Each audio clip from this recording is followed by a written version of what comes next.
नमस्कार शेतकरी बंधूंनो, मी आपला ॲग्रोस्टार डॉक्टर अतुल टेमगिरे. शेतकरी बंधूंनो, आपण आज एक महाराष्ट्रातल्या महत्त्वाच्या पिकाविषयी जाणून घेणार आहोत. ते म्हणजे कांदा पीक. कांदा असं पीक आहे शेतकरी बंधूंनो, प्रत्येक शेतकऱ्याचा जिव्हाळ्याचा प्रश्न म्हणजे कांदा. कारण की कांद्यामध्ये आपल्याला आपण कॅश क्रॉप म्हणून ह्या कांदा पिकाला आपण संबोधतो. बरोबर. आज ह्या कांदा पिकाविषयी माहिती देण्यासाठी तेजस सर या ठिकाणी उपस्थित आहेत.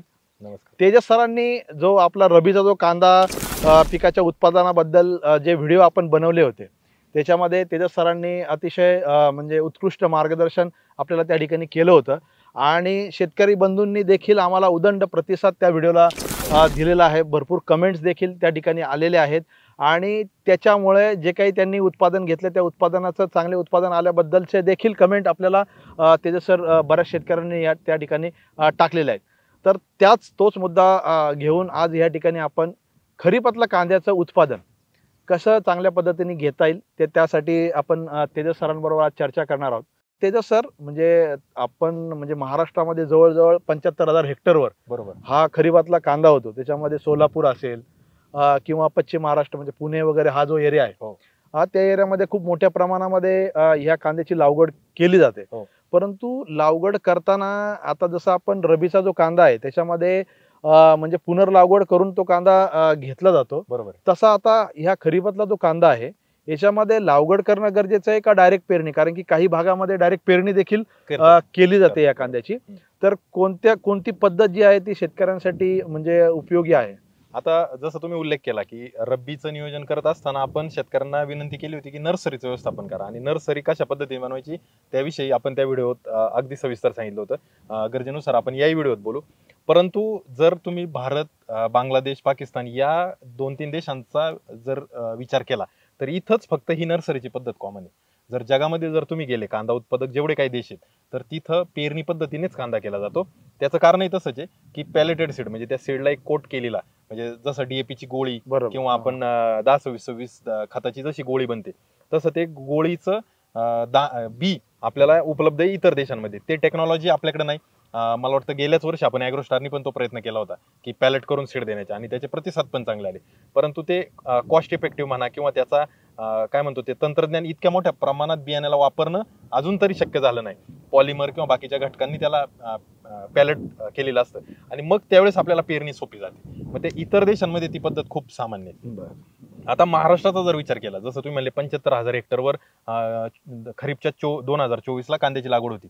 कदाचित त्याच्याहूनही जास्त लागवड आता होऊ शकते. त्याचं कारण असं का रब्बीमध्ये जेवढ्यांनी कांदा उत्पादन केलं, ज्यांचा कांदा चाळीमध्ये साठवलाय तो खराब होण्याचं प्रमाण वाढलंय.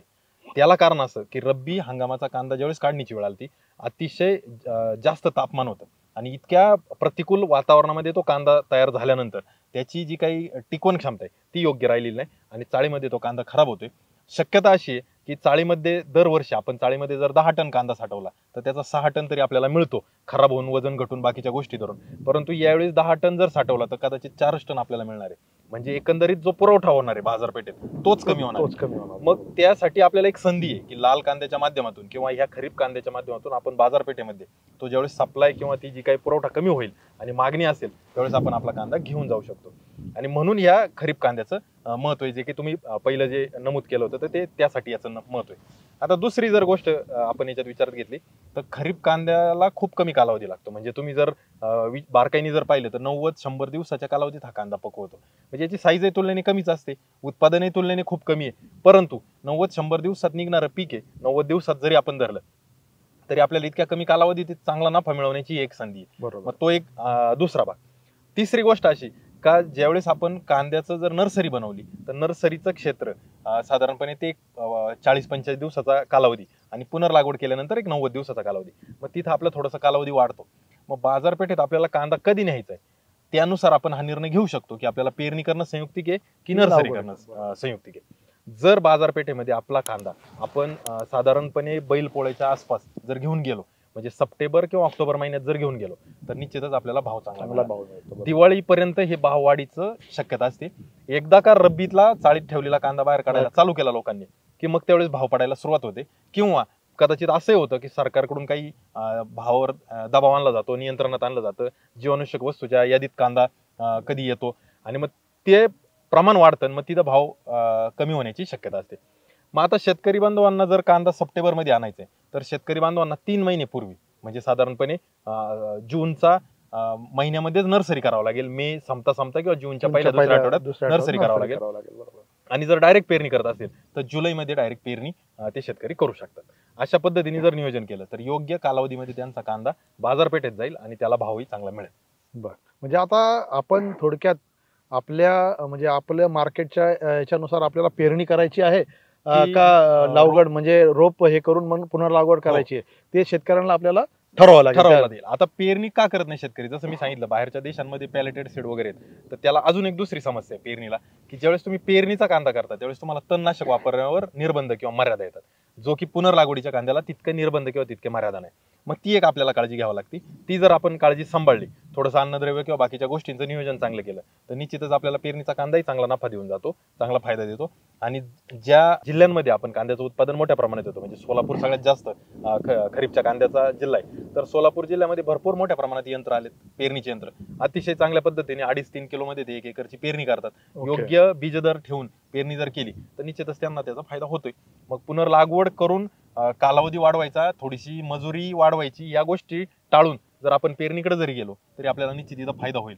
खरीप कांद्याच्या बाबतीत तरी हे होऊ शकतं. ओके, म्हणजे दोन्ही गोष्टी आहेत. हो, आपल्याला लागवड केल्यानंतर सुद्धा फायदा आहेच. आणि आपण जर पुन्हा लागवड म्हणजे डायरेक्ट पेरणी जरी केली तर म्हणजे आता तुम्ही जे यंत्र सांगितलं त्या यंत्राच्या सहाय्याने जरी पेरणी केली तरी आपल्याला पाहिजे असं उत्पादन त्या ठिकाणी मिळू शकतं. थोडंसं नियोजन त्या ठिकाणी करावं लागेल. आणि पेरणी केल्यानंतर एक अंतर जे म्हणतो आपण ते व्यवस्थित आपण त्या ठिकाणी ठेवू शकतो. निश्चितच शेतकरी बंधूंनो, म्हणजे तुम्ही कमेंट करून आम्हाला सांगा की खरीपचा कांदा जर तुम्ही करत असाल तर तुम्ही पेरणी करून कांदा करताय का तुम्ही पुनर्लागवड करून कांदा करताय, आणि दोन्ही केल्यानंतर तुम्हाला कुठल्या याचा फायदा झालेला आहे ते निश्चितच आपल्याला कमेंटच्या माध्यमातून या ठिकाणी तुम्ही सांगू शकता. तेजस सर, आता म्हणजे आपण लागवड कशा पद्धतीने करायचं हे तर आपण सांगितलं.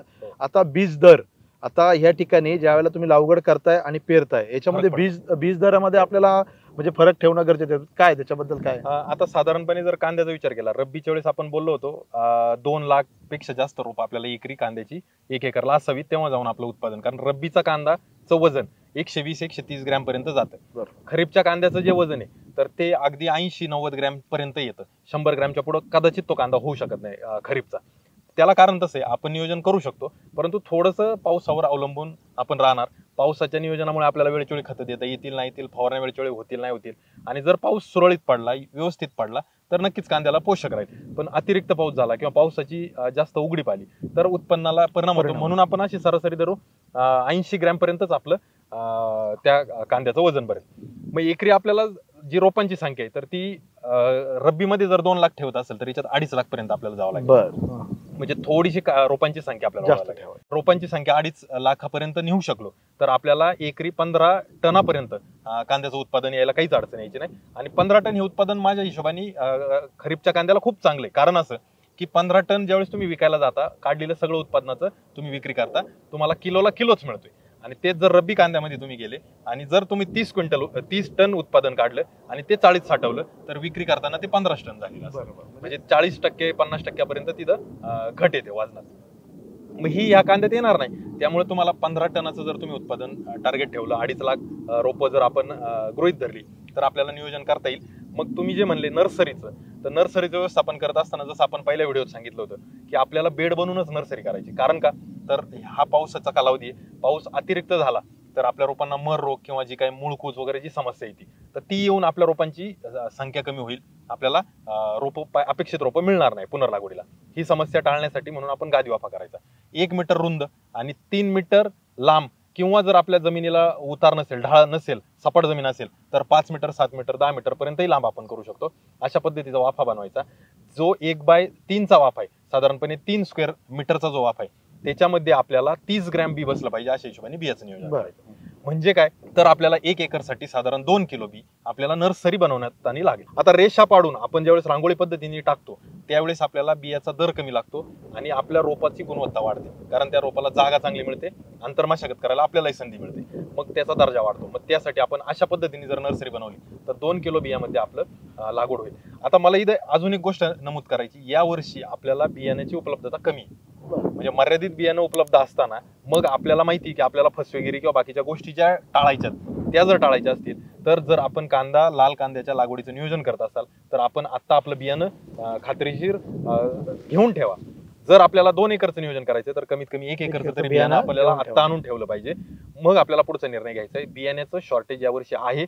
सगळ्या कंपनीकडे बियाणं मर्यादित प्रमाणात आहे, कारण गेल्या वर्षी ज्यावेळेस बियाण्याचं उत्पादन होत होतं त्यावेळेस मधमाशीचा बिलकुलही वावर नव्हता आणि त्यामुळे जी बियाण्याची गुणवत्ता म्हणतो किंवा बियाण्याचं जे काही प्रोडक्शन निघायला पाहिजे ते अपेक्षित कमी झालं होतं. बरोबर. मग आपल्याला बियाण्याचं शॉर्टेज येऊ शकतं. चोर बाजारातून किंवा महागड्या किमतीतून किंवा इलिगल जे बियाणं आहे ते टाळण्यासाठी आपण दर्जेदार कंपनीचं जे काही बियाणं असते ते तुम्ही खरेदी करून ठेवा. 2 किलो बियाणं आपल्याला नर्सरी बनवण्यासाठी वापरायचे. आता जर पेरणी पद्धतीत गेलं तर आपल्याला ही रोपांची संख्या ठेवण्यासाठी साधारण 2.5 किलो बियाणं किंवा 3 किलो जास्तीत जास्त, याच्यापेक्षा जास्त बियाण्याची गरज नाही. पण ज्यावेळेस तुम्ही नर्सरी कराल त्यावेळेस तुम्ही जे 2 किलोमध्ये रेषा पाडून बी टाकाल त्यावेळेस तुम्हाला आळवणी, फवारणी या त्या गोष्टीचं नियोजन तिथं करता येईल. आणि ज्यावेळेस तुम्ही डायरेक्ट पेरणी कराल त्यावेळेस तुम्हाला विरळणी करावं लागेल. साधारणपणे पेरणी केल्यापासून 12 ते 15 दिवसाच्या आसपास तुम्हाला प्लॉटमध्ये विरळणी करावं लागेल. ज्या ठिकाणी जोडून कांदा पडलाय, एकाच ठिकाणी 2-2 रोपं आलीत, तिथं विरळणी करून एक जर रोप तुम्ही काढलं आणि त्या रोपाची पुनर्लागवड किंवा त्या रोपाला दुसरीकडे जागा करून जर लागवड केली तर तुम्हाला इथं रोपांची संख्या चांगली येईल आणि कंद पोचण्यासाठी मदत होईल. आणि जर शक्य झालं तर तुम्ही जी लागवड करणार आहे ती सपाट वाफा किंवा गादी वाफा याच्यावर जर केली तर त्याच्यातून तुम्हाला फायदा होईल. कारण का तर कंदवर्गीय पिकं जी जमिनीच्या खाली पोहोचतात त्यांना जमिनीच्या खाली जागा चांगली मिळाली पाहिजे, म्हणून आपण गादी वाफा वारंवार सांगत असतो, गादी वाफा करा. जर गादी वाफा केला तर खाली भुसभुशीत जागा राहते, आपल्याला पोचण्यास मदत होती. हा एक पहिला फायदा. दुसरा फायदा, मे महिन्यापासून आपण पाहताय पावसाचं जे काही परिस्थिती, तर तो अतिरिक्त पाऊस झालाय. असा जर अतिरिक्त पाऊस झाला तर आपण गादी वाफा केला असेल तर पाण्याचा निचरा चांगला होतो आणि आपला कांदा खराब होण्याची जी काही समस्या आहे, गेल्या वर्षी आठवत असेल शेतकऱ्यांना की कांदा काढणीला आला आणि पाऊस मोठ्या प्रमाणात झाला, सपाट वाफ्यामध्ये कांदे केलेले होते, त्यामुळे तिथं पाणी साठलं आणि त्या साठलेल्या पाण्यामुळे त्या कांदा खराब झाला किंवा काढू शकले नाही किंवा सडून गेला.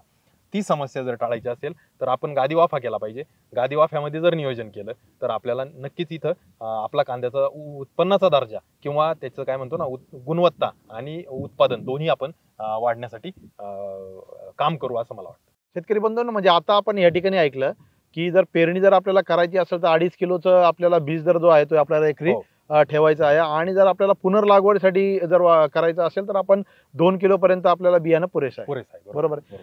ते सर आता तुम्ही या ठिकाणी सांगितलं की आपल्याला कशा पद्धतीने नर्सरीमध्ये ते नियोजन करणं गरजेचं आहे, परंतु नर्सरीमध्ये आपल्याला रोप सशक्त आणि चांगलं होण्यासाठी अन्नद्रव्य व्यवस्थापन पण खूप महत्त्वाचं आहे. अगदी बरोबर आहे. साधारणपणे नर्सरीमध्ये कांद्याचा कालावधी आपण जर धरला तर एक 45 दिवस किंवा त्याहूनही कमी कालावधी तिथं असणार आहे. मग जर आपण रोप टाकतानाच जर अन्नद्रव्य दिलं तर ते लागू व्हायला 15 दिवस जरी कमीत कमी धरले, म्हणजे कोणतेही तुम्ही 10-26-26 वापरा, DAP वापरा, कोणते 12-32, कोणतंही खत तुम्हाला 15 दिवसाच्या आत लागू होणार नाही. आणि बरोबर कांदा उगून आल्यावर नंतर 8 दिवसांनी 10 दिवसांनी तुमचं खत लागू होण्याची ती वेळ योग्य वेळ असेल. म्हणून तुम्हाला जर शक्य म्हणण्यापेक्षा आमचा आग्रह की तुम्ही ज्यावेळेस नर्सरी बनवाल तर जो आपल्याला साधारण 4 गुंठे जागा 1 एकरच्या रोपांसाठी लागते नर्सरीला, बरोबर. त्याच्यामध्ये 2 किलो बियाणं आपण बसवतो. ती जी 4 गुंठ्याची जी जागा आहे तिथं आपल्याला DAP किंवा 10-26 किंवा 12-32-16 सारखं जे खत आहे किंवा 20-20-0 सारखं जे खत आहे तर ते साधारणपणे 10 ते 15 किलो आपल्याला ते द्यायचे. बरोबर. जे सेंद्रिय खत आहे आपलं संचारासारखं खत असेल किंवा आणखीन सेंद्रिय आपल्याकडे जे काही गांडूळ खत असेल, शेणखत असेल, तेही तिथं आपल्याला साधारणपणे 2 पाटी खत तिथं वापरलं पाहिजे. त्यानंतर चांगल्या मुळांचा विकास होण्यासाठी आपण ह्युमिकयुक्त जे काही ग्रॅन्युल्स असतात, मग आपलं भूमिका असेल किंवा बाजारामध्ये झाईम असतात, त्याचाही वापर आपण केला पाहिजे. हे झालं बेसल डोस. ज्यावेळेस आपली नर्सरी साधारणपणे 20-25 दिवसाची असेल त्यावेळेस आपल्याला एक फवारणी ज्यामध्ये सूक्ष्म अन्नद्रव्य, चिलेटेड मिक्स मायक्रोन्यूट्रिएंट आणि त्याच्या जोडीला विद्राव्य खत 13-40-13 सारखं, तर त्याची एखादी फवारणी आपल्याला घेतली पाहिजे, ज्यामुळे आपली काडी सशक्त बनते. आणि ज्यावेळेस आपली काडी चांगली बनते रोपाची, दर्जेदार अन्नद्रव्य व्यवस्थापन आपण केल्यावर ती काडी जर चांगली बनली तर पुनर्लागवड करताना ते रोप वाया जात नाही, ते रोप सगळं लागू पडतं. आणि रोप वाया कमी गेलं म्हणजे बरेचसे शेतकरी म्हणतात की माझ्या एवढ्या नर्सरीमध्ये माझं जास्त जमीन लागली, जास्त लागलं. त्याला कारण ते की रोप सशक्त बनलं म्हणून तुमचं लागण जास्त होते. निश्चितच. म्हणजे याच्यामध्ये अन्नद्रव्य व्यवस्थापन तर तुम्ही सांगितलं, परंतु अजून एक महत्त्वाचा मुद्दा या ठिकाणी राहिला आहे की आपण ज्यावेळेला म्हणजे कांदा म्हणजे बियाणामध्ये ज्यावेळेला नर्सरी टाकतो, नर्सरीच्या आधी काही बीज प्रक्रिया करणं आपल्याला गरजेचं आहे का कांदा आता बियाण्यासाठी? कांद्याचं 2 किलोचं बियाण्याचा जर विचार केला तर बीज प्रक्रिया करणं थोडंसं अवघड जातं. बीज प्रक्रिया करू शकतो, केली तर चांगलंच आहे, पण अवघड जातं. मग त्याऐवजी जर आपण ट्रायकोडर्मा सुडोमोनास सारखे जे काही जैविक बुरशीनाशक आहेत तर ते जर शेणखतासोबत किंवा आपलं संचार किंवा बाकीचे जे काही जमिनीमध्ये पसरून देण्याचा जर आपण प्रयत्न केला तर ते संयुक्तिक राहील, ज्यामुळे प्रतिबंधात्मक जे काही बुरशी आहे तर त्याचं आपण नियंत्रण किंवा अटकाव करू शकतो. मग त्यासाठी आपल्याला साधारणपणे 4 गुंठ्याची जी नर्सरी बनवते तिथं 1 किलो ट्रायकोडर्मा सफिशियंट आहे, म्हणजे उलट जास्त आहे, परंतु 1 किलो पर्यंत आपण तिथं वापरू शकतो. बरं, ठीक आहे. म्हणजे आतापर्यंत आपण जे नर्सरीचं व्यवस्थापन आहे जर अशा पद्धतीने जर केलं, निश्चितच आपला रोप जे आहे ते सशक्त रोप आपल्याला त्या ठिकाणी मिळणार आहे आणि त्याचा फायदा जो आहे आपल्याला पुनर्लागवडीसाठी मिळणार. तेजस सर, म्हणजे आपण नर्सरीचं नियोजन या ठिकाणी पाहिलं, परंतु आपल्याला जे आहे कांद्यामध्ये विविध म्हणजे जाती किंवा वाण मार्केटमध्ये उपलब्ध आहेत. तर खरीप कांद्यामध्ये कोणते विशेष वाण आपल्याला निवडणं गरजेचं आहे, ज्याचं म्हणजे चांगलं उत्पादन शेतकरी घेऊ शकतात? आता बऱ्याच वेळेला शेतकऱ्यांकडं जे काही रब्बीच्या कांद्याचं बियाणं घरचं बऱ्यापैकी उपलब्ध असतं, पण खरीपच्या कांद्याचं बियाणं बहुतांशी शेतकऱ्यांकडे उपलब्ध होत नाही. मग त्यासाठी आपल्याला कंपनीचं किंवा जे काही दर्जेदार जे काही मार्केटमध्ये प्रचलित कंपन्या आहेत त्यांच्या बियाण्यावर अवलंबून राहावं लागतं. जसं की ॲग्रोस्टारचा लालताज, जो भीमा डार्क रेड हा जो वाण आहे ॲग्रोस्टारचा लालताज, तो आपण निवडू शकतो. किंवा पंचगंगाचा एक्सपोर्ट स्पेशल आहे, एक्सपोर्ट सुपर आहे, एलोराचा वंडर हा वाण आहे, जिंदालचा लाल कांदा आहे, मालव सारखी कंपनी तिचा लाल कांदा आहे, किंवा ईस्ट वेस्टचा प्रेमा आहे. तर यासारख्या जे काही ब्रँडेड कंपनी किंवा बाजारामध्ये प्रचलित वाण आहे तर यापैकी एखाद्या वाणाची निवड, किंवा जर क्षेत्र जास्त असेल तर गरजेनुसार 1 एकरला 1 वाण, दुसऱ्या एकरला दुसरा वाण, अशा पद्धतीने आपण नियोजन करू शकता. निश्चितच. म्हणजे ते सर तुम्ही आता जो उल्लेख केला इतर सर्व वाणांचा, परंतु त्याच्यामध्ये तुम्ही जो लाल ताजचा जो उल्लेख केला, तर म्हणजे काही बऱ्याचशा शेतकऱ्यांचा मागच्या वर्षीचा अनुभव असा आलेला आहे, म्हणजे लाल ताजचं त्यांनी जे उत्पादन घेतलं सर्वात चांगलं उत्पादन म्हणजे खरीप कांद्यामध्ये त्यांना त्या ठिकाणी मिळालं. आणि विशेष करून म्हणजे ज्या वेळेला त्यांनी म्हणजे नर्सरी बनवण्यासाठी बी टाकले तर त्याचं 100% जर्मिनेशन जवळजवळ त्यांना गुणवत्ताक्षम जर्मिनेशन त्यांना त्या ठिकाणी मिळालं. आणि त्यांचा अनुभव असा आला की जे ते 2 किलोमध्ये 1 एकरचं जी लागवड करणार होते ते जर्मिनेशन एवढं चांगलं आलं, त्याच्यामुळे त्यांच्या जवळजवळ 1.25 एकराच्या आसपास जी आहे ती लागवड त्या लाल ताज म्हणजे त्याच्यामध्ये झालेली आहे. तर म्हणजे निश्चितच म्हणजे लाल ताज जे आता तुम्ही जे म्हणताय ते निश्चितच म्हणजे आता खरीप कांद्याचे उत्पादक शेतकरी आहेत त्याचा वापर या ठिकाणी करणार आहे. आणि शेतकरी बंधूंना जे जुने शेतकरी आहेत जे हा व्हिडिओ पाहतायत त्यांनी जर लाल ताजची जर लागवड केली असेल तर त्यांचा जो काही अनुभव आहे तुम्ही ह्या म्हणजे व्हिडिओच्या माध्यमातून किंवा कमेंटच्या माध्यमातून तुम्ही शेअर करू शकता. त्याचा सर अजून एक महत्त्वाचा मुद्दा, आता आपण म्हणजे नर्सरी चांगल्या पद्धतीने तयार केली, ज्यावेळेला आपला पुनर्लागवड करायची आहे तर त्या ठिकाणी जमिनीच्या प्रकारानुसार आपल्याला कशा पद्धतीने लागवड करणं गरजेचं आहे? म्हणजे बेड असेल किंवा सपाट वाफा असेल, जसं तुम्ही सुरुवातीला पण सांगितलं मागच्या वर्षी म्हणजे सपाट वाफ्यामध्ये लागवड केल्यानंतर पाऊस झाला आणि त्या ठिकाणी सडले कांदे. तर लागवड करताना जो आपल्याला समजा बेड बनवायचा त्या बेडचं अंतर किती असलं पाहिजे? त्या ठिकाणी जर आपण ड्रीपवर जर कांदा करत असू तर त्या पद्धतीचं नियोजन कशा पद्धतीने करणं गरजेचं आहे? आता याच्यामध्ये आपण जसं बोललो की या वर्षीचे पावसाची परिस्थिती पाहता आपण गादी वाफा ही पद्धत निवडावी. गादी वाफ्याचं साधारणपणे 1.5 मीटर पर्यंत रुंदीचा गादी वाफा आणि लांबी आपल्या प्लॉटच्या उतारानुसार ती जर निवडली तर निश्चितच आपल्याला अतिरिक्त पाण्यापासून किंवा पावसापासून आपलं संरक्षण आहे. स्प्रिंकलर असेल तर पाणी द्यायला सोपं जाईल, ठिबक असेल तर या गादी वाफ्यावर सोपं जाईल. अशा पद्धतीचा जर गादी वाफा असेल, जर आपण 1.5 मीटर पर्यंत गेलो तर आपल्याला 3 ठिबकच्या नळ्या लागतील, आणि जर 1 मीटरच्या आतला गादी वाफा असेल तर 2 ठिबकच्या नळ्यांमध्ये आपलं काम होईल. त्यानंतर जर समजा आपण जर गादी वाफा न करता सपाट वाफा जी पारंपरिक पद्धत आहे ती जर निवडली तर आपल्या प्लॉटचा पाण्याचा निचरा होण्याची जर क्षमता चांगली असेल तर त्या सपाट वाफ्या पद्धतीकडे आपण जावं, किंवा ज्या भागामध्ये पाऊस कमी होतो तिथे ही सपाट वाफा पद्धत आहे त्याच्यावर जर लागवड केली तरी ती संयुक्तिक आहे, त्याची पण 1.5 ते 1.5 मीटर पर्यंत रुंदी आपण ठेवू शकतो. आता काही जण सरीवारंब्यावर लागवड करतात जिथं पावसाचं प्रमाण खूप अत्यल्प आहे आणि त्यांना जर पाणी देण्याची वेळ आली तर ते पाणी चांगलं प्लॉटमध्ये साठून राहावं किंवा जमीन पाणी जास्त मुरावं या उद्देशाने ते सरीवारंब्यावर करतात. तर सरीवारंब्यावर लागवड केलेल्या कांद्याचं साईज वगैरे बनती, परंतु दुबळका निघण्याचं प्रमाण तिथं खूप वाढतं.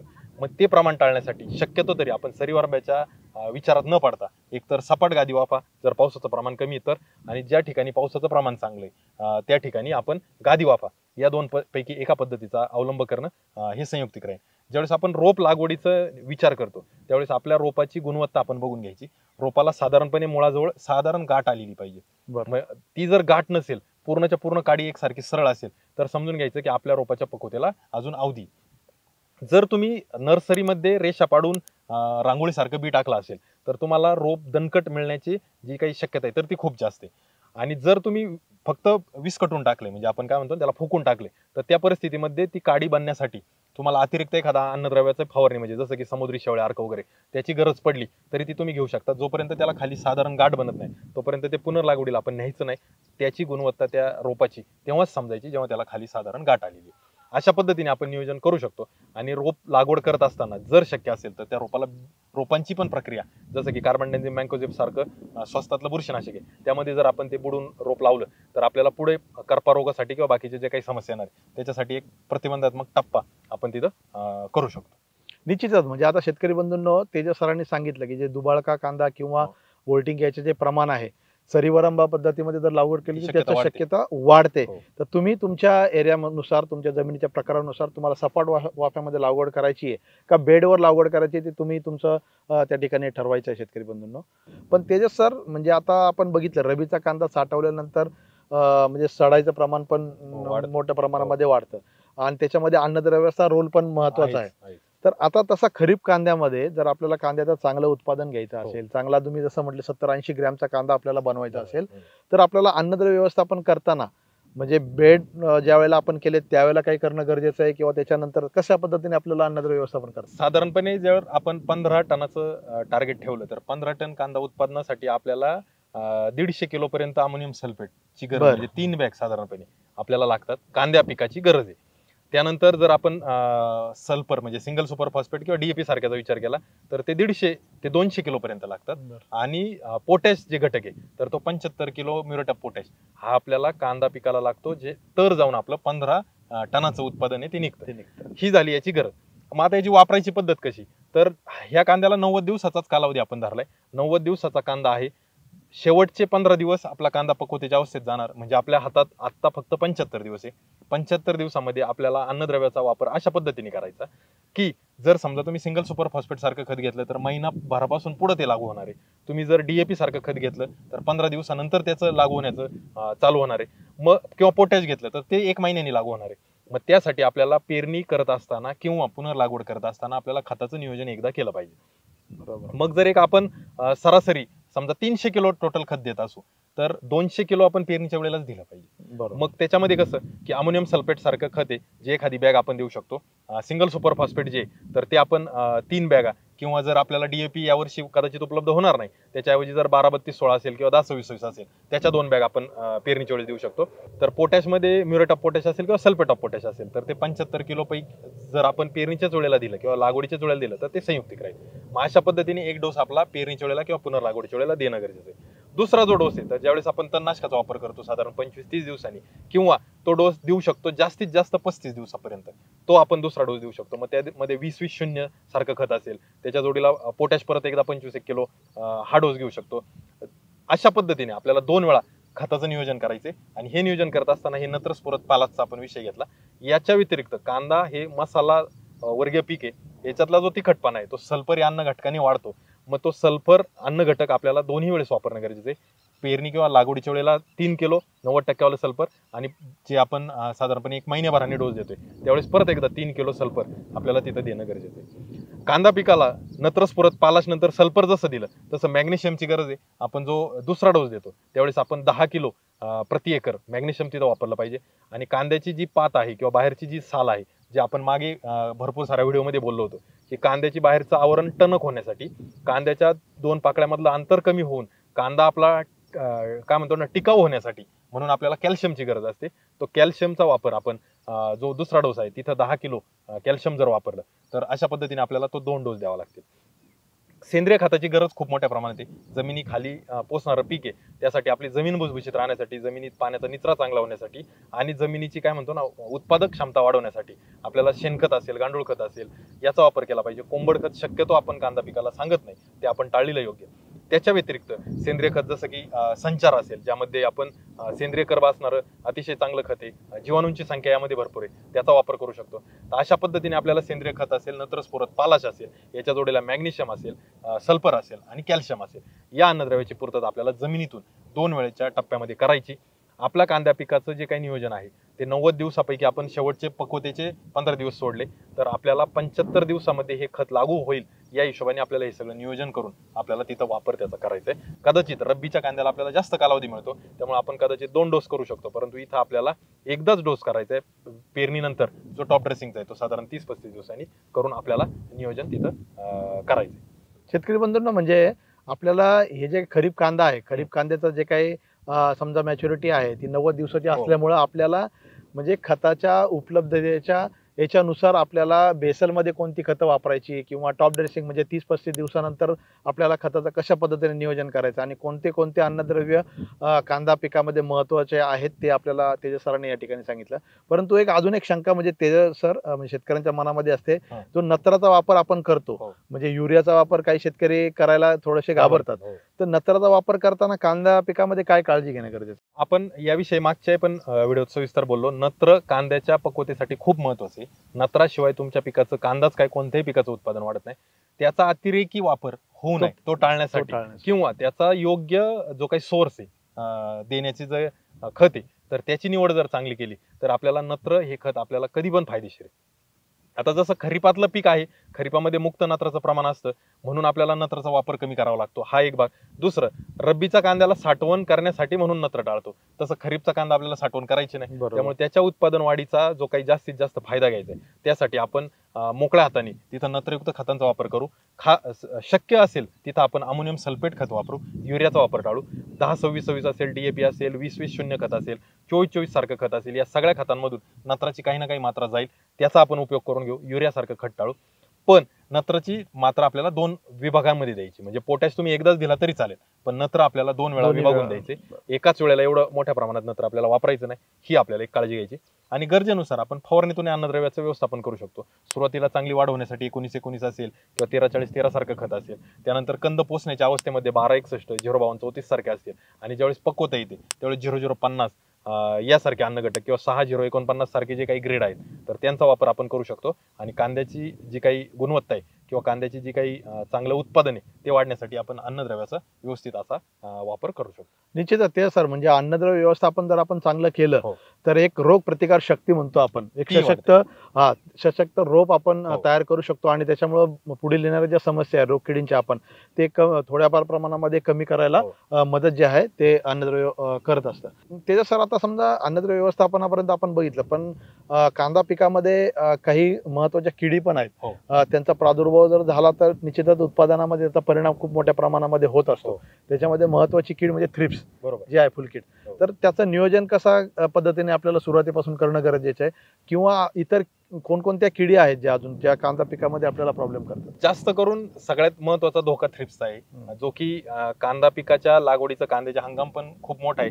म्हणजे अगदी आता जून पासून कांद्याची लागवड होईल तर अगदी जानेवारी-फेब्रुवारी पर्यंत लागवडी चालतील. म्हणजे 8 महिन्याचा कालावधी जो की कांदा पीक आपण लागवड कधी करू शकतो. पण या 8 महिन्याच्या कालावधीत कधी कांदा लागवड केली तर त्याच्यावर पहिला प्रादुर्भाव होणारी थ्रिप्स कीड आहे. म्हणून थ्रिप्सचं नियोजन आपल्याला करणं खूप गरजेचं आहे. थ्रिप्स किडीमुळे काय होतं की ज्यावेळेस थ्रिप्स त्या कांद्याच्या गाभ्यामध्ये असतो, त्याला पिवळा मावा काही जण म्हणतात, काही गाभ्यातला फुलकिडे म्हणतात, काही जण त्याला टाक्या म्हणतात. तर हा गाभ्यामध्ये ज्यावेळेस डॅमेज करतो त्यावेळेस ती ज्यावेळेस पात वर येते तर तिचे शेंडे करपल्यासारखे, कारण त्या थ्रिप्सने त्याला स्क्रॅच केलेले असते. आणि थ्रिप्स ही कीड अशी आहे की जी चोच मारून किंवा डंक मारून अन्नरस शोषत नाही, तर ती त्याला खरवडते आणि त्याच्यातून जो अन्नरस बाहेर निघतो रस, तर तो मधासारखा तो पिऊन घेते. त्यामुळे याचा डॅमेज आपल्याला वेगळ्या पद्धतीने जाणवतो किंवा आपल्याला याच्यातून विद्रूप जे आपलं पीक आहे तर ते झालेलं जाणवतं. मग ते शेंडे करपण्याची जी समस्या आहे ती पण त्याला काही अंशी थ्रिप्स जबाबदार आहे. आता हा थ्रिप्स आपल्याला टाळायचा आहे तर याच्यासाठी आपण 2 पद्धतीने नियोजन करू शकतो.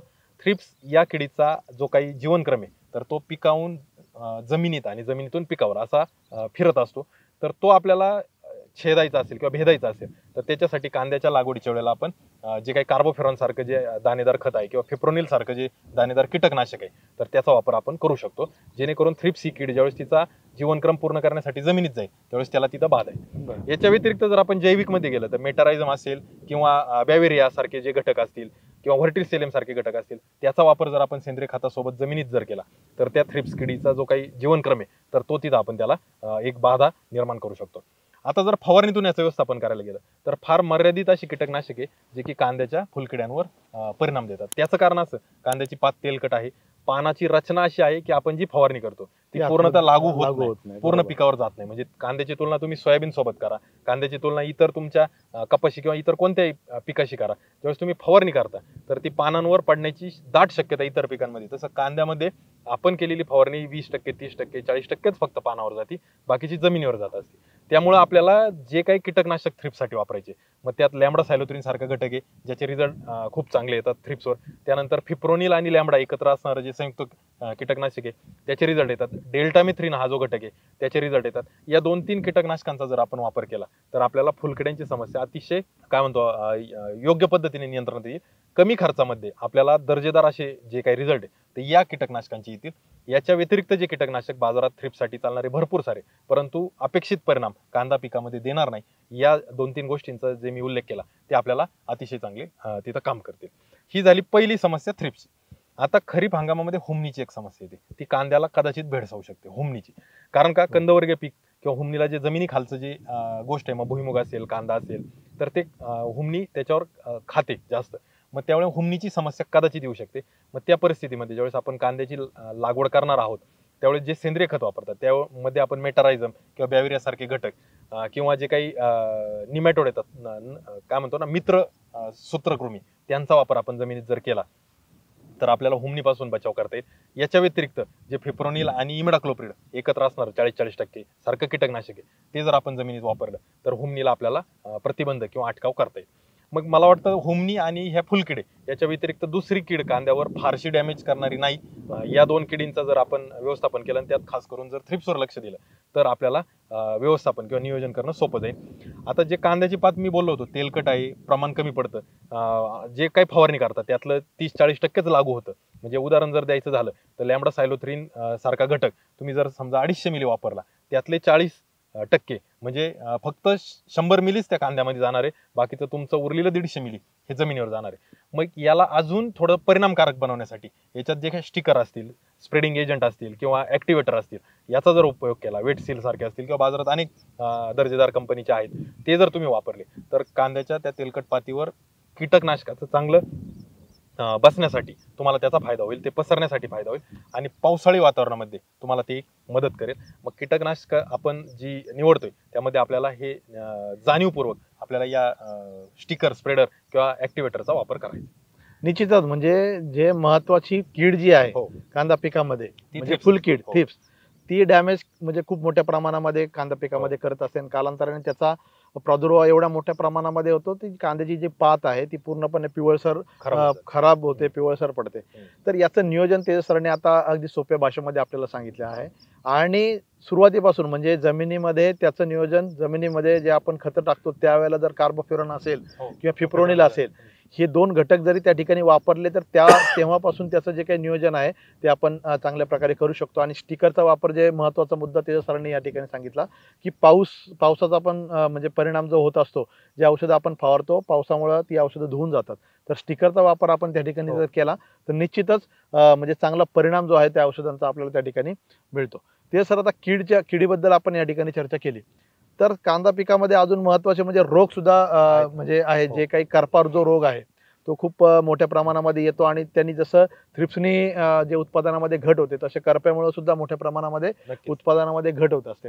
तर कोणकोणते प्रकारचे करपा जे आहेत ते कांदा पिकामध्ये येतात आणि त्याचं नियोजन कशा पद्धतीने करता येईल? तर जसं सर तुम्ही उल्लेख केला की कांदा पिकामध्ये करपा, थ्रिप्स ही किडीतून येणारं सगळ्यात जास्त उत्पादन घटवणारी समस्या, आणि त्याच्या जोडीने जे बुरशीमध्ये जे करपा आहेत तर ते खूप मोठ्या प्रमाणात त्रासदायक आहे. आता करपामध्ये पण 3 वेगवेगळे करपा येतात. जांभळा करपा जो आहे तर तो अल्टरनेरिया या बुरशीमुळे येतो. त्यानंतर काळा करपा जो की कांद्याच्या मानेवर येतो तर तो कोलेटोट्रिकममुळे येतो. आणि तपकिरी करपा जो की कांद्याची पात खऱ्या अर्थाने जो करपाच म्हणू शकतो किंवा पात करपणे म्हणतो, तर तो तपकिरी करपा जो स्टेम फिलियममुळे येतो. तर अशा 3ही वेगवेगळ्या पद्धतीचे समस्या आपल्याला कांद्यामध्ये येतात. जांभळा करपामुळे खऱ्या अर्थानं आपल्या कांद्याचं जे वजन घटतं किंवा कांद्याची जी साईज घटते ती जांभळ्या करप्याने घटते. काळा जो करपा आहे तर तो कांद्याच्या शक्यतो मानेवर तिथे आपल्याला त्याचे परिणाम जाणवतात. आणि जो तपकिरी करपा आहे तर ते आपल्याला पातीवर पात करपणे किंवा पात पिवळी पडणे यासारखे समस्या जाणवतात. आता या तिन्हींचा जे काही परिणाम एवढा जो मोठ्या प्रमाणात होतो, कारण का तर पावसाचं वातावरण आहे, ह्युमिडिटी किंवा आर्द्रता ही कधी पण बुरशीला मानवते आणि ही जास्तीत जास्त असणारी आर्द्रता हे करपा रोगास कारणीभूत ठरते. त्यामुळे आपल्याला या दोन्ही तिन्ही करप्याचं व्यवस्थापन हे एकात्मिक पद्धतीने आपल्याला करावं लागेल. मग जे आपण पुनर्लागवडीच्या वेळेस विचार केला की कांद्याच्या रोपाला जर पुनर्लागवडीच्या वेळेस प्रक्रिया करून आणली तर ते आपल्याला संयुक्तिक ठरतं. त्यानंतर जर फवारणीचा जर विचार आपण केला तर डायफेनकॉनिझॉल सारखे घटक असतील, टेबिकॉनिझॉल सारखे घटक असतील, त्याचा आपण वापर करू शकतो. जे पायरोक्लोस्ट्रोबिन आणि मेटिराम हे जे संयुक्त बुरशीनाशक आहे तर त्याचाही आपण याच्यावर अतिशय प्रभावी उपयोग करू शकतो. ॲझोक्सिस्ट्रोबिन आणि टेबिकॉनिझॉल हे जे संयुक्त बुरशीनाशक आहे याचाही या करपा रोगावर किंवा या दोन्ही तिन्हीवर आपल्याला खूप चांगला परिणाम जो आहे तर तो जाणवतो. फक्त काळजी एवढीच घ्यायची की आता आपण कांदा पीक खरीपामध्ये नियोजन करत असल्यामुळे कदाचित आपल्याला ढगाळ वातावरण असेल तर तशा परिस्थितीमध्ये आपल्याला जास्त सिस्टमिक असणारे बुरशीनाशक ते टाळायचे. म्हणजे जे ॲझोक्सिस्ट्रॉबिन टेबिकॉनिझॉल सारखं हे खूप जास्त सिस्टमिक आहे हे टाळायचे. मग तिथं आपल्याला साधारण जे काही कॉन्टॅक्टवाले तर त्यांची मदत घ्यायची. मग कॉपर बेस जे फंगीसाईड असतात किंवा ज्याच्यामध्ये मँकोजेब सारखे घटक आहे त्यांची मदत घ्यायची. ज्यावेळेस वातावरण चांगलं असेल, पोषक वातावरण असेल, म्हणजे सूर्यप्रकाश चांगला असेल, ढग नसतील तर त्या परिस्थितीमध्ये आपल्याला या सिस्टमिक किंवा आंतरप्रवाही बुरशीनाशकांची मदत घ्यायची आणि अशा पद्धतीने आपल्याला नियोजन करायचं. मग फुलकिड्यासाठीचं एखादं कीटकनाशक असेल, बुरशीनाशक एखादं असेल आणि त्याच्या जोडीला जे काय आपण स्टिकिंग एजंट, स्टिकर किंवा जे ॲक्टिव्हेटर आहे तर त्याचा उपयोग जर आपण केला तर आपण अतिशय चांगल्या पद्धतीने या ठिकाणी कांद्याच्या करपा रोगाचं किंवा एकात्मिक कीड आणि रोग व्यवस्थापनाचं व्यवस्थापन आपण करू शकतो. निश्चितच म्हणजे तेजस सरांनी आता आपल्याला एक थोडं म्हणजे जे काही आपल्या कांदा पिकावर येणारे करपे आहेत हो. त्या करप्यामध्ये कोणकोणत्या बुरशीमुळे कोणकोणता करपा येतो ते त्या ठिकाणी सांगितलं आहे आणि त्याला जे काही आपण बुरशीनाशकाचा वापर करणार आहे वातावरणाच्या बदलानुसार आपल्याला कोणतं बुरशीनाशक त्या ठिकाणी वापरणं गरजेचं आहे ते देखील आपल्याला सांगितलं. निश्चितच तेजस सर याचा फायदा जो आहे आपल्या शेतकरी बंधूंना या ठिकाणी होणार आहे कारण की करपा रोगामुळे जो काही कांद्याचं जे नुकसान आहे तो खूप मोठ्या प्रमाणामध्ये होत असतं आणि पावसामुळे जो करप्याचा जो प्रादुर्भाव आहे तो पण मोठ्या प्रमाणामध्ये येत असतो. त्याच्यामुळे आता हे जे काही बुरशीनाशक तुम्ही सांगितली त्याचा जर फायदा म्हणजे वापर केल्यानंतर निश्चितच शेतकऱ्यांना चांगला फायदा या ठिकाणी होणार आहे. आता तेजस सर आता हे म्हणजे करपाच्या व्यतिरिक्त अजून कुठला म्हणजे रोगाचा प्रादुर्भाव कांदा पिकामध्ये होतो का? साधारण समस्या जिथं पाणी जास्त साचून राहिले किंवा आपण पहिली पूर्वीची जी पिकं आहेत सारखी कंदवर्गीय पिकं किंवा कांद्यावर कांदा अशी जिथं काय म्हणतो ना पीक फेरपालट व्यवस्थित झाली नाही तिथं आपल्याला गुलाबी सड कांद्याची सड किंवा ज्याला आपण काय म्हणतो ना कंद सड तर ही समस्या अगदी कमी प्रमाणात. गुलाबी सडमध्ये तुमच्या कांद्याची जी मुळी आहे तर तीच गुलाबी रंगाची होते आणि जी आपली दुसरी सड आहे तर तिथं जो काही कंद आहे तर तो पोसण्याच्या अवस्थेत येत असताना तो सडायला किंवा तो काळा पडायला किंवा तपकिरी व्हायला चालू होतं. तर अशी समस्या पण ते खूप कमी प्रमाणात जसं हुमणीची समस्या आपल्याला काही ठिकाणी काही वेळेस जाणवते तशीच ही कंदसड किंवा याला कंदकूज आपण म्हणू शकतो ती आपल्याला जाणवते. मग त्या परिस्थितीमध्ये आपल्याला जे जमिनीतून आपण जैविक बुरशीनाशक जसं की ट्रायकोडर्मा सुडोमोनास असेल त्याचा वापर करू शकतो सेंद्रिय खतासोबत. किंवा जर आपल्याला कांदाचं जे खतांचा डोस आपण वापरतो तर त्या खतांच्या डोसमध्ये आपण मँकोझेब आणि कार्बनडायझिम जे संयुक्त बुरशीनाशक आहे किंवा मेटॅलॅक्झिल मँकोझेब सारखं जे संयुक्त बुरशीनाशक आहे याचा जरी वापर जमिनीत केला तरी शेतकऱ्यांना त्याचा परिणाम चांगला जाणवतो. आणि या व्यतिरिक्त मग इतर कोणत्याही बुरशीजन्य किंवा जे काही आपण म्हणतो ना बुरशीच्या संबंधित रोगांच्या संबंधित समस्या कांद्यामध्ये येणार नाही. निश्चितच म्हणजे आता आपण जसं बघितलं करपा असेल किंवा इतर कंद सड वगैरे आहे याविषयी तर माहिती घेतली परंतु तेजस सर म्हणजे कांदा पिकामध्ये अजून एक महत्वाचा मुद्दा राहिला. आपण रोग आणि किडींचं नियोजन पाहिलं पण तण सुद्धा कांदा पिकामध्ये तणांचं नियंत्रण करणं सुद्धा अतिशय महत्वाचं आहे. तर मार्केटमध्ये विविध प्रकारचे तणनाशक उपलब्ध आहेत परंतु त्याची वापरण्याची पद्धत असेल आणि त्याची वापरण्याची वेळ असेल ही कशा पद्धतीने कारण की त्याचा परिणाम त्याच्यावर ठरतो. त्याच्यामुळे कांदा पिकामध्ये तणनाशक किंवा तण नियंत्रण करायचं असेल तर कशा पद्धतीने करणं गरजेचं? जसं तुम्ही आता बोलले की कांद्यामध्ये तणांची जी समस्या येते तर मला असं वाटतं की आपल्याला तण नियंत्रण हे दोन पद्धतीने नियंत्रण म्हणण्यापेक्षा तणांचं व्यवस्थापन दोन पद्धतीने आपण करू शकतो कांदा पिकामध्ये. एक येतं ते प्रतिबंधात्मक म्हणजे उगवणीपूर्वीच जर व्यवस्थापन आपण केलं तर तेही एक फायदेशीर ठरतं. मग त्यासाठी आपल्याकडे दोन पर्याय आहेत. ज्यावेळेस आपण कांद्याचं पुनर्लागवड करणार असतो त्यावेळेस आपण जे शेत तयार केलं मग जर आपण कोरड्या जमिनीत पुनर्लागवड केली तर रोपं लावल्यानंतर आपण पेंडेमिथेलिनचा वापर करू शकतो. 38.60% जे CS फॉर्म्युलेशनचं पेंडेमिथेलिन ते आपण कोरड्या जमिनीत देऊ शकतो. त्यानंतर आपण पाणी त्याला देतो. त्या व्यतिरिक्त ऑक्सिफ्लोरोफेन सारखा जो घटक आहे तो पण तण उगवण्यापूर्वी आणि तण उगवल्यानंतर असं दोन्ही पद्धतीने वापर करू शकतो. मग तो ऑक्सिफ्लोरोफेन जर 250 मिली प्रति एकर आपण व्यवस्थित फवारणी केली तण उगवण्यापूर्वी तेही आपल्याला फायदेशीर ठरू शकतं. मग ऑक्सिफ्लोरोफेन आणि पेंडेमिथेलिन काही जण एकत्र करतात. त्याचा उपयोग साधारणपणे कांदा पेरणी केल्यापासून 3ऱ्या दिवशी वगैरे जर आपण केला तर उगवून येणारं तण पेंडिमिथालिनमुळे थांबतं आणि ऑक्सिफ्लोरोफेननी उगून आलेलं किंवा उगून येणार अशा दोन्ही पद्धतीच्या तणांना ते मदत करतं. तर हे झालं प्रतिबंधात्मक व्यवस्थापन. आता जर आपल्याला तण उगून आल्यानंतर काय, तर कांद्यामध्ये जे गोल पानाचं तण आहे तर ते गोल पानाचं तण नियंत्रण करण्यासाठी ऑक्सिफ्लोरोफेनची मदत आपल्याला होते. जर आपण कांद्याची पुनर्लागवड केली असेल तर 250 मिली प्रति एकर ऑक्सिफ्लोरोफेन आपण गोल पानाच्या तणासाठी वापरायचे. त्याच्या जोडीला जे लांब पानाचं तण आपल्याकडे येतं क्विझाल्फॉप इथिल हा जो काही घटक आहे तोही 400 मिली प्रति एकर ते फक्त लांब पानाच्या तणासाठी आपण वापरू शकतो. प्रॉपिक्युझाल्फॉप किंवा क्विझाल्फॉप इथिल हा जो घटक आहे हे दोन्ही घटक तण उगवल्यानंतरच काम करतात. हे तण उगवण्यापूर्वी काम करत नाही आणि फक्त लांब पानाचं किंवा एकदल तण त्याच्यासाठी ते काम करतात.